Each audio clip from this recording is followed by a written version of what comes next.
Good morning, my gamers, and welcome back to another guide with Tasty. Today we will be discussing the new patch. This is the second part of 3 guides I'll be making, so if you haven't seen the first video, or if you're still interested in what I have to say by the end of this video, the other guides will be linked in the description box below. So let's start off easy. Hero levels now increase until 30 instead of 25. At level 30, instead of new buffs or abilities, you get all the ability options from your talent tree. So if you pick the wrong talent by accident, or if you just really want all your talents, this is your chance. Be sure to steal all the tomes because getting reported is always worth personal gain. The next point is going to be a lot of information, so be ready.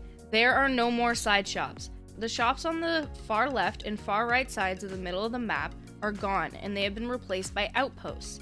When you see an outpost, it will give 25 XP times how much time has passed in the game to each player on your team. So if your teammate uses an outpost at 15 minutes, each teammate will receive 25 times 15, or 375 XP. Now, if this sounds crazy, it is. To activate an outpost, one player has to stand in the outpost area for 6 seconds or less depending on how many people are within the area. The outpost has no fog and gives 500 AoE of true sight, so both teams can see anyone attempting to overtake the outpost. Once taken, your team will receive the XP bonus, but the enemy team can instantly take the XP outpost right after you. For each 5 minutes of game time that passes, the outpost will automatically refresh, and if a team is holding it, they will get the XP again. You can use this to your advantage by taking the outpost at 14:59, and then again at 15 minutes, so you can get the XP twice in a row. And don't forget, there are 2 outposts on the map, so you can do that shit twice.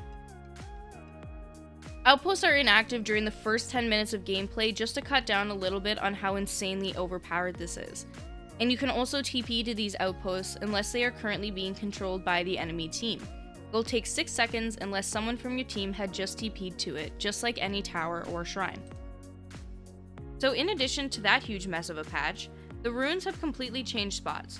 There are 2 in the rivers, top and bottom, and 2 at the outposts. The days of fighting for the first bounty rune are back. Everything about the mouse, however, is still the same. There are also changes to the secret shop. Bottle is no longer available, and Voidstone and Ring of Regen are now exclusively available at the secret shop. Spell immunity now no longer gives 100% magic resistance to spell immunity piercing spells. This is important for heroes like Pudge. Before you had a BKB, Pudge could ult through it, but it would do no damage. This will now take all damage, even with spell immunity. Denying a tower will give half gold to both teams instead of no gold to any team. Neutral creeps will now drop items, but I will go into detail on them in the next video. And finally, there are changes to the map layout. I'll use an aerial shot just to show you what to expect if you have yet to play in the new patch. As you can see, Roshan Pit is pushed back a bit, making the space around Rosh a bit bigger. A new set of stairs have been added next to the Dire Shrine in the top jungle.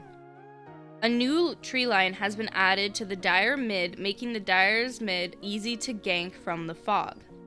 Both ancient camps are now on the opposite side of the map from Roshan, making Radiant Triangle a bit weak, but this allows for the Pause 5 to stack more ancients while staying close to their Pause 1.